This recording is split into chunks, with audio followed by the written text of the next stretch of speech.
Elementary music teacher friend, you love what you do, but you might feel unappreciated and, in fact, unseen some days. You may even feel like you're on a music teacher island and just want to connect with other music teachers who can relate to both your struggles and wins when it comes to teaching elementary music. I get you and understand completely the feelings you're having. That's why each and every week, the Elementary Music Teacher Podcast will provide you with solo and guest episodes that will help you realize you're not alone in your music teaching journey. Throughout each episode, my goal is for you to be able to walk away with actionable steps and ideas to help you feel like you're ready to take on the new week with whatever challenges may be thrown your way. Hi, I'm your host, Jessica Peresta, and I'm so glad you're here. Whether you're at home, in your car, in the shower, or wherever else you're listening, grab your cup of coffee or whatever other beverage is nearby and listen in to the Elementary Music Teacher Podcast. Hey, music teacher friends.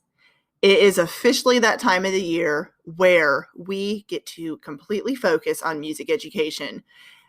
I know we focus on it all school year long, but there's something special that happens in March you're probably already aware about, and it is Music in Our Schools Month. So I couldn't let March go by without doing an episode about Music in Our Schools Month.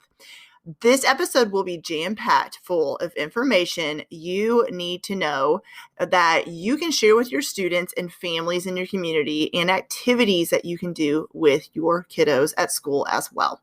So there are two parts to this episode. The first part of the episode is going to focus on why music education matters.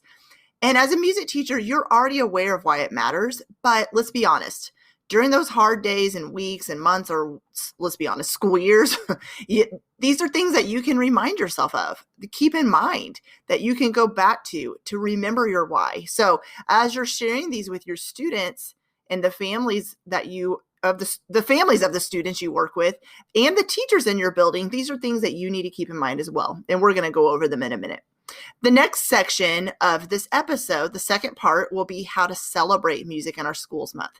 I'm not going to share every single idea because there are a lot, and this would be a 10-hour episode. So I narrowed it down to a few that I really think would work, whether you're teaching in person or virtually this year. I'm so excited for this episode, and I think it's so cool that there's a whole month set aside for music education and to highlight music in our schools. Your students may have heard you mention Music in Our Schools Month, but they aren't quite sure what exactly it means. First of all, talk about why Music in Our Schools month exists. I said months. It's 1 month. It's March. So, of course, you're teaching music all year long and not just the month of March. The first National Music in Our Schools Month, in case you're not aware, and you can share this with your students, occurred in 1973 in New York. Now it's a national U.S. event. So if you're listening to this and you're not in the U.S., still celebrate Music in Our Schools Month. Explain to your administration what it means and your students. I don't feel like it needs to just stop in the U.S. It can spread worldwide. And having a month set aside, like I said, to truly focus on music education, but not just that, but advocating and celebrating music is so awesome, in my opinion. This episode, we're going to dive into strategies to help you advocate, explain why it matters, and some tips. So let's go ahead and dive in. Why music education matters. The first thing I want to talk about is focus on the reasons it matters. Music education truly matters so much. You would not be teaching music if you did not fully believe that. I've stated before, I started out at my first teaching job at a school that hadn't had music for 7 years. It was super, super, super hard, if I can be honest with you. I'm not going to sugarcoat it, but I knew, along with teaching my students music, along with having them be lifelong learners and lovers of music, I needed to explain the importance of music. Because if they hadn't had music class in a long time, I did get the questions daily. Why do we have to do this? What is music? What do we do in here? Why are we doing this? And so I would constantly go back to why it matters. And you probably can relate to my story in one way or another, or maybe you can't, but I know that you constantly feel like you're having to prove yourself or explain to children why music education is important. Let's talk about why it matters. Music education matters because without it, kids are not truly receiving a well-rounded education that includes the arts. Kids can find success in music class and feel a sense of accomplishment that they didn't even know they had within them when they participate in a music ensemble or in an elementary music class, yes, even virtually. So I'm going to ask you a few questions. And while you're listening, I want you to internally think through these questions I'm going to ask you. Are there students who thrive in music when they feel like they're maybe not finding success in other academic areas? I know you've seen those kids. I know that there's kids that come to you and the teachers, their classroom teachers, have maybe told you something about a particular child and saying, this kid acts out, or they're struggling in reading or math, or maybe they're not particularly telling you that. Maybe you're hearing that from the own child's lips.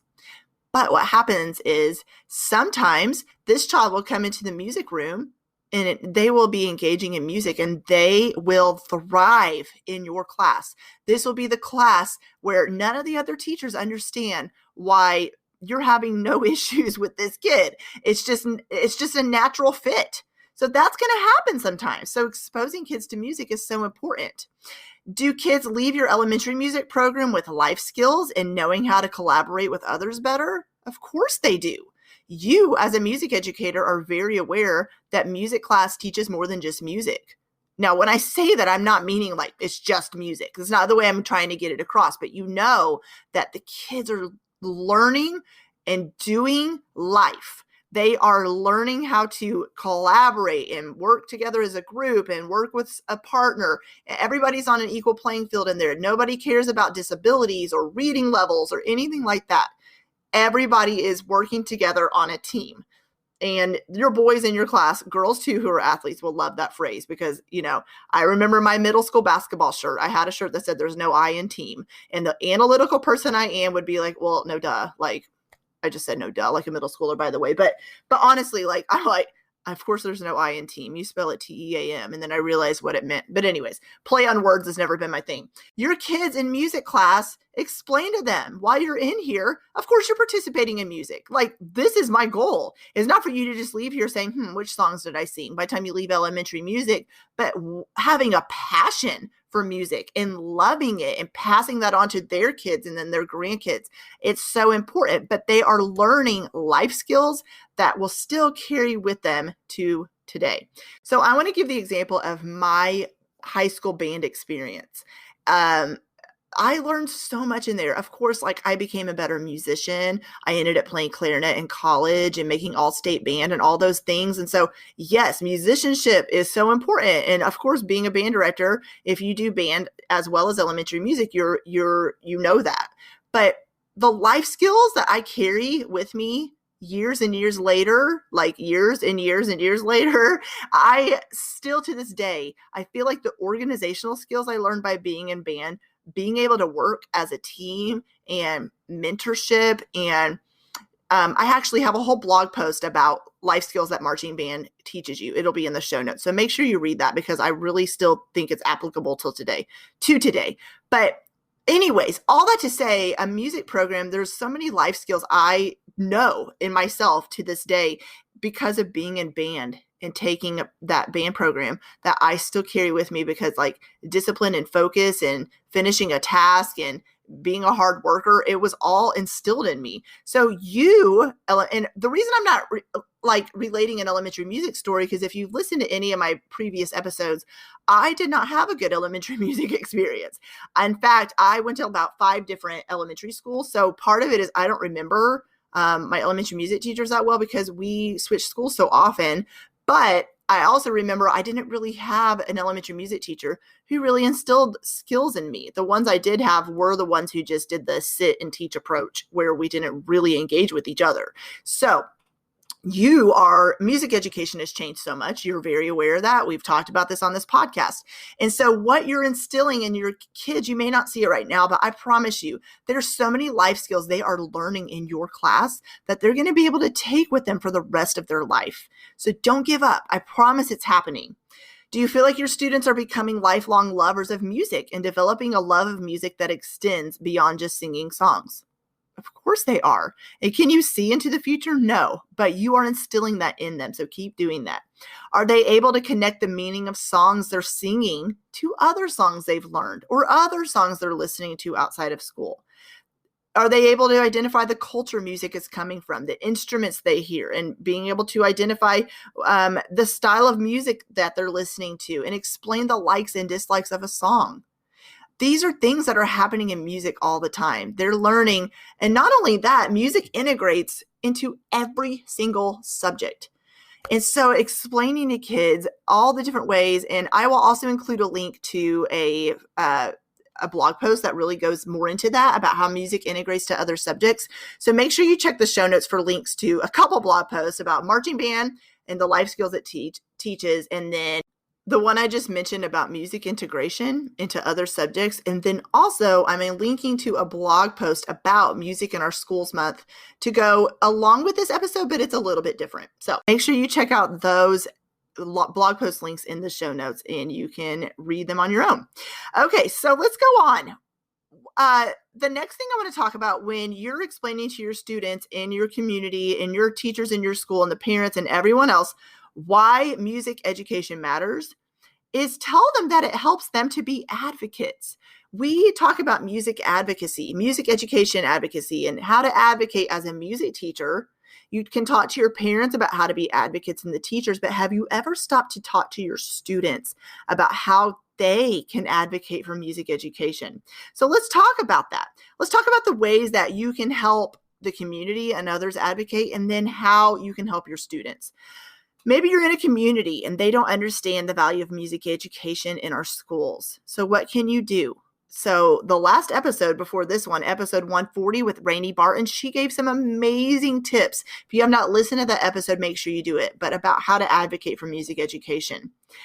But I feel like Music in Our Schools Month is the perfect opportunity to bring awareness to other teachers, principals, parents, politicians, and school boards.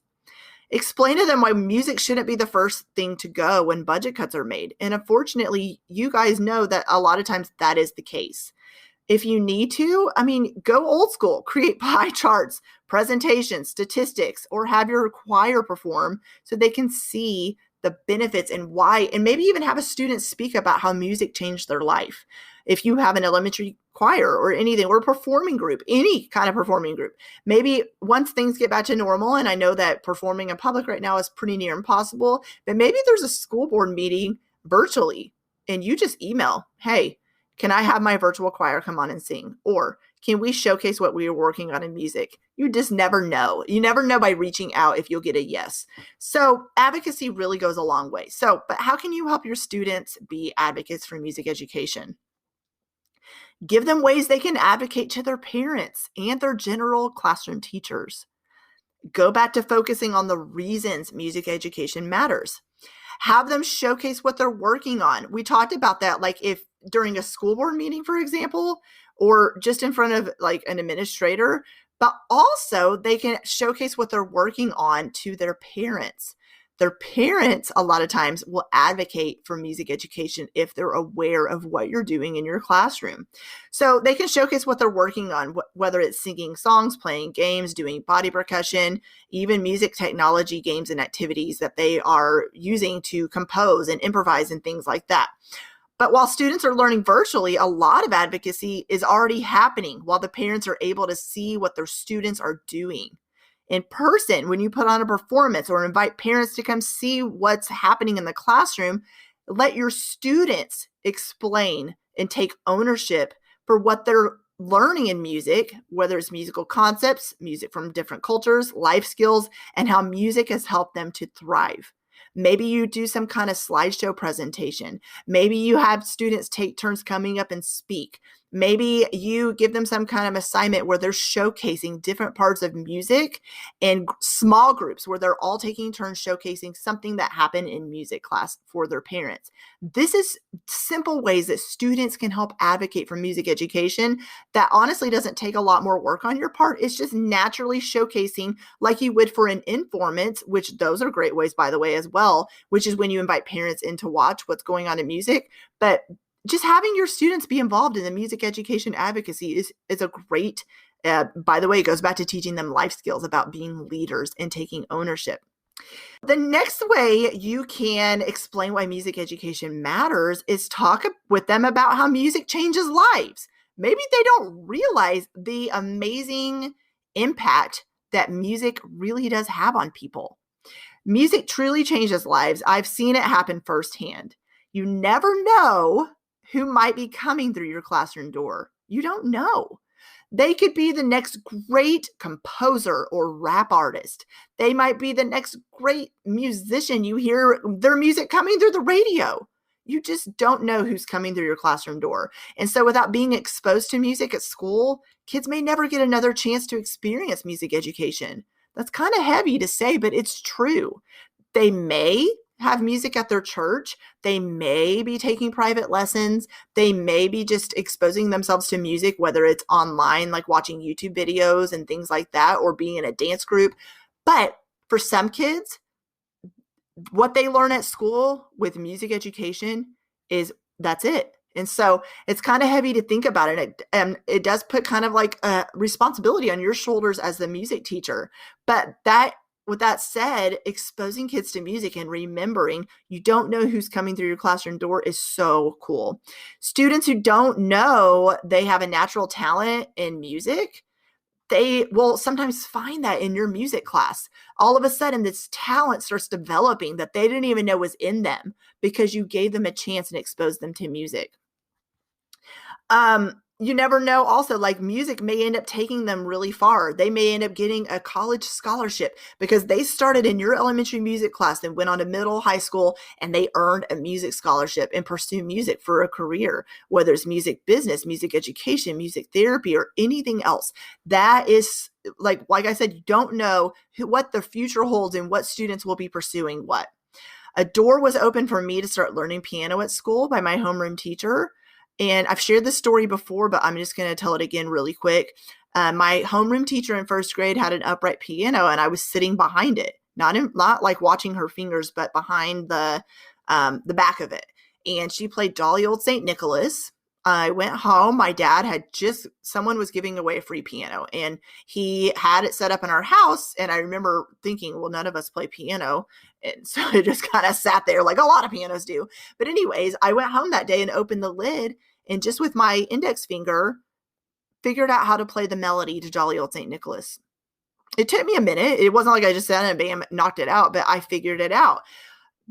So I don't remember, like I said earlier, my elementary music class per se, classes, since I went to so many elementary schools, but I do remember vividly that moment I was exposed to the piano. The piano opened doors, and I did get scholarships to go to college on music for piano and clarinet. I ended up wanting to do band, wanted to pursue music, wanted to pursue music education, wanted to be a piano performer and accompanist, and all these different avenues were open and doors were open because one teacher decided that day to sit down, play piano for our class right before winter break.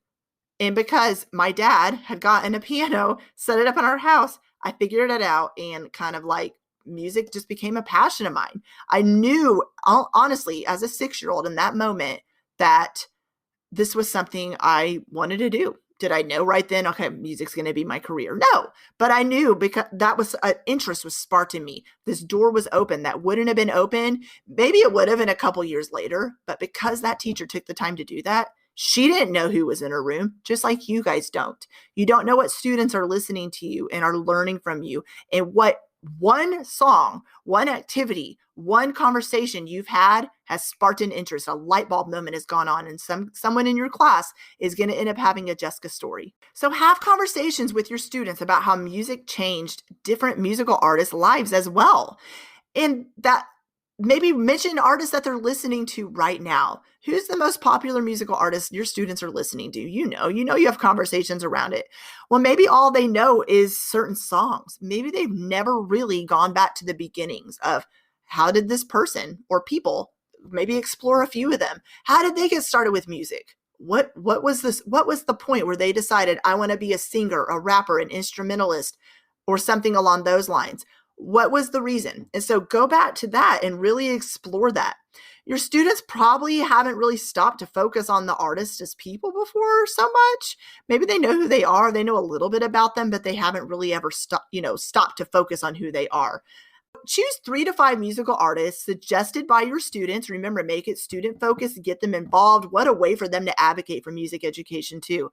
Focus on where they came from, these different musical artists, and how they got their musical beginnings and where they are now. These students need to go back to knowing that these musical artists, where they are now, is not where they started. So they need to kind of go do some research, and that's a great project, especially for upper elementary. It'll show them that hard work really goes a long way. Also, talk about what the world would be like if there was no music, how it's everywhere, like literally everywhere. It is in grocery stores. I can tell you, I am one of those people who I can pick out music, when you're listening to it without even intentionally, even if it's background music, and I'll hear it. And then I remember walking through the grocery store with my sisters and my mom and just hearing music playing over the loudspeakers and be like, I started maybe humming the melody, and they're like, what are you listening to? And I'm like, how do you not hear that? And my sisters would be like, what the heck? So music is everywhere. It's in grocery stores. It's in sports events. It is have them make a list of everywhere music is, movies, TV, commercials. It's everywhere. It's even in nature.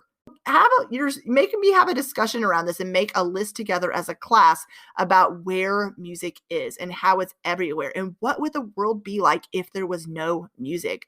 Have these conversations with your students because they maybe haven't really ever stopped to think about that before.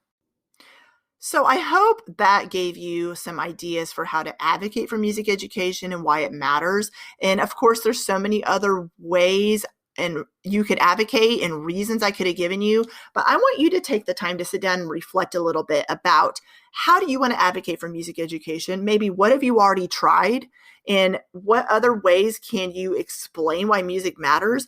And then I want you to get your students involved and explain to them how you would like them to get involved for advocating for music education, because you want them to do that as they grow up. You want them to continue being supporters of music. Let's go ahead and switch gears, and I'm going to give you 3 ways you can celebrate Music in Our Schools Month with your students. Of course, there are so many ideas. You guys have seen them in all of the different places on social media and things like that, but for the sake of time, I wanted to share 3 ideas that would definitely work for in-person or virtual learning.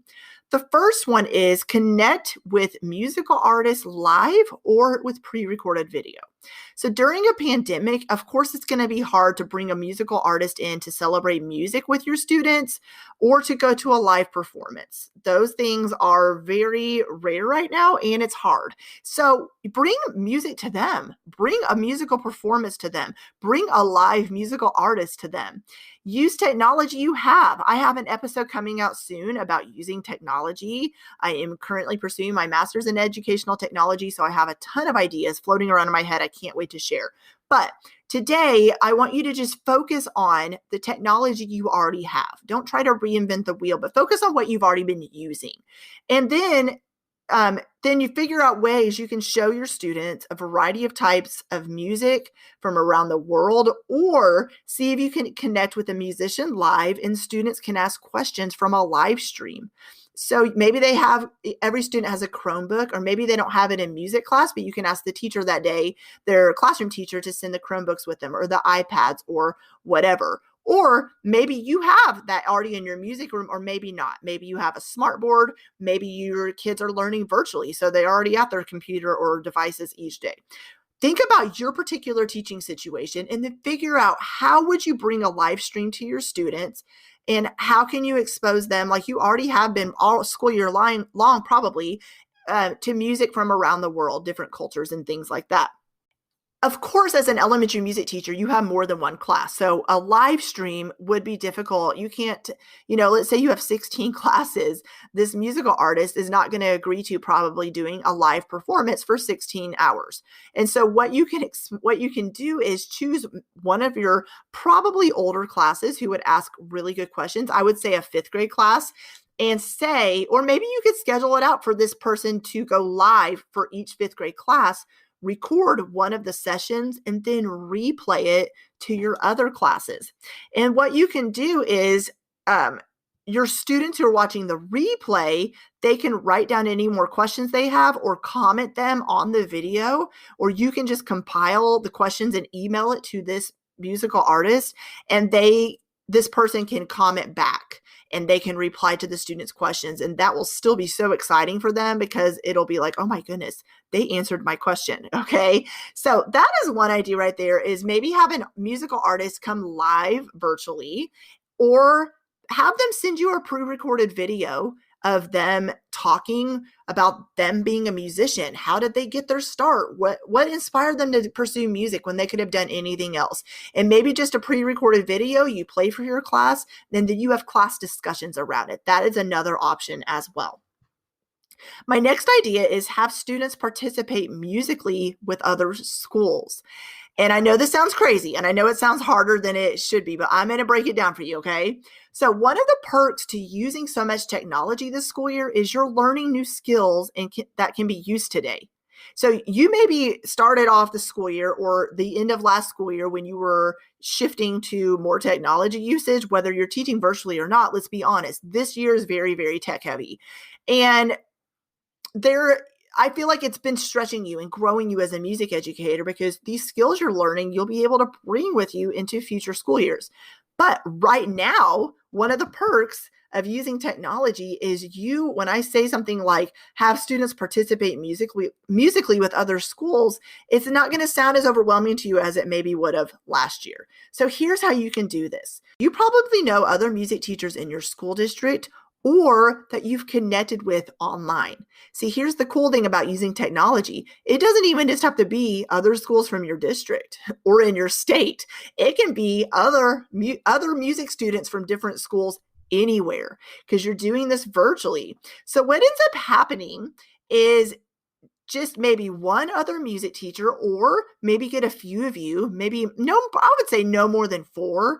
And what you can do is discuss, kind of make a lesson plan together, something the kids would enjoy doing. Maybe it's a folk dance everyone can do at the same time. Maybe it is a song there, if your kids are able to sing, that they're able to sing at the same time.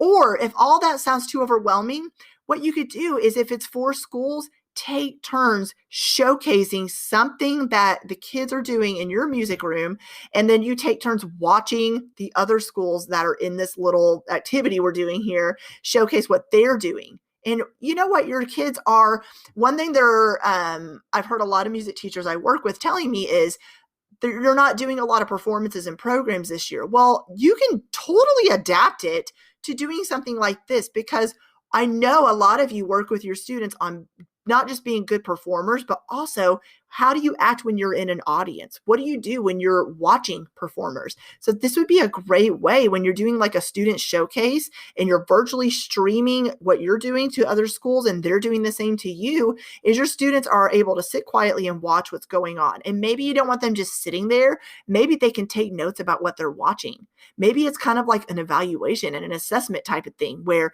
your students are becoming like music teachers. So talk about advocating for music education. You can tell them, you know what, this is what I do with you guys. I observe, I assess you, and I make notes about what I see. And that is something they can do as well. So I think it's a great way to celebrate music in our schools month, that having students from other schools create music together. Then they will realize, oh, this isn't just happening at my elementary school in my small space. This is music education is happening everywhere. And then how cool would it be if you pulled in different teachers you've connected with from other states, and you say, hey, you know what? We're here in Arkansas. That's where I'm from. We're here in Arkansas. The students from this school are over here all the way from Florida. And the students from this school are from Iowa. I'm pulling states just out of my hat right now, you guys. And these students in the 4th school are from Michigan. And the kids are like, oh my goodness, what? Like, where are those states, first of all? And so you can show them on a map. You can tie it in and integrate it with social studies. There's just so many ways it can go. And you can even talk to their teacher about how you're doing that. And she can tie it into a lesson in their regular classroom about if they're learning about the 50 states, about, oh, you did music from here, or whatever it might be. So discuss how music helps form connection points with others around us who are different than us, have different musical preferences than us, and who may not even live near us. It's such a great connection activity for music education. My last idea is celebrate music education school-wide. So in your particular school, have the teachers in your building send you their favorite songs and, maybe like compile even a Google Doc or an Excel sheet or whatever, something easy where they can just simply put their name and their favorite song or something like that. And they then play each teacher's song for the students. So let's say there's a particular fourth grade class and their teacher is Miss Smith. Well, that class will only listen to Miss Smith's song. So their particular class will listen to their song that they submitted to you. And what you're going to do is play each teacher's song for the students and have the students create a dance to it to perform for their teacher if they're in person. Or something to do both virtual or in person is to play a variety of songs for students from all the different teachers, and they need to guess whose favorite song belongs to who. So the first idea is one class, Mrs. Smith's fourth grade class, will only be listening to Mrs. Smith's song, and they are going to create some kind of dance around this song to perform for their teacher later. And then the next idea is to once you compile a list of all the teachers from your school building's favorite songs, you play all the songs in one class period for your students, virtually or in person, and they have to guess which teacher belongs to which song. Okay, so that's an idea that to get the whole school involved, it becomes kind of funny and it's kind of like a guess who game. And the next idea I have is for all staff in the building, not just teachers, but everyone. Get everyone involved. Have them fill out a form about them as a musician. And maybe they say, well, the only experience I have with music was my elementary music class. Then put that down because that's important. Because a lot of times students only see adults as what? Adults. They don't see them ever being a kid, and they don't know about their background. And so have all the staff fill out a form about them as a musician.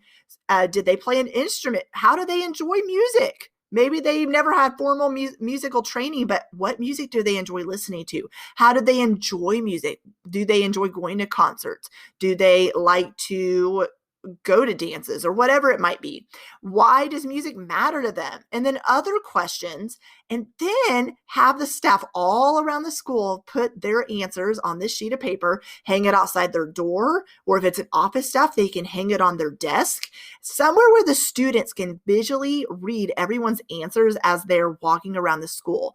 Or if it's virtual, they can share it on a Google form, and then you can share it school-wide to maybe a school Facebook page or the different Google Classrooms. You can share all the responses in the different Google Classrooms, or submit the forms to you, and you can post it wherever your school hangs out online. So that's just a fun activity to do to get everyone involved in the school building as well. Every day, you can also post a different reason music matters online or in person for the kids and staff to read. Every single day, maybe you have a giant calendar, and each day you just put a reason why music education matters. Go back to the reasons we talked about at the beginning of this episode. Every day, have a way for everyone in your school building, whether it's outside your physical classroom or you're posting it online somewhere. And everyone can see every day there's a different reason music education matters. And one more idea I have to share is to do a collaborative project with upper elementary where you go over the different musical careers. Arrangers, composers, directors, musicians, teachers, therapists, business owners, app developers, singers, etc. There's so many more jobs I did not mention. And turn it into a language arts project where they will be assigned a different musical career with a small group, and they're going to present it to the class and work on it in music and their language arts class together. So those are different ways to celebrate school-wide. I gave you a lot of options under that particular category and different ways to celebrate school-wide. So in this episode, we have covered a lot. Why music education matters, why Music in Our Schools Month is important, and also how you can celebrate Music in Our Schools Month with your students and, let's be honest, the whole school building and with other music classes from other schools.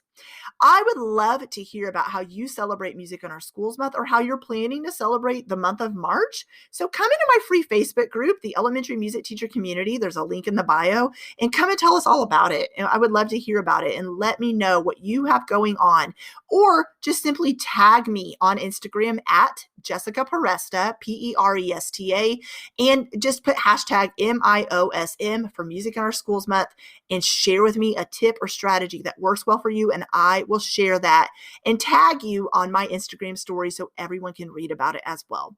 I appreciate you listening. I hope you got something from this episode. I love getting feedback and hearing from you, and I cannot wait to continue serving you and bringing you new episodes each and every week. Well, hey there. Thank you so much for listening into the Elementary Music Teacher Podcast. There is an exclusive Facebook group just for listeners of this podcast and any elementary music teacher called the Elementary Music Teacher Community Facebook group. Come on over and join us there where we have conversations around the podcast episodes and encourage each other each and every week. And also head to my website, thedomesticmusician.com. I have some free resources there that you can download to help you gain traction in your classroom today, as well as the blog and the membership site and all kinds of other goodies to help you keep going in your music teaching journey. I cannot wait to keep connecting with you and encouraging you and spurring you on in your journey of teaching elementary music. Hang in there, have an amazing week, and I will see you soon.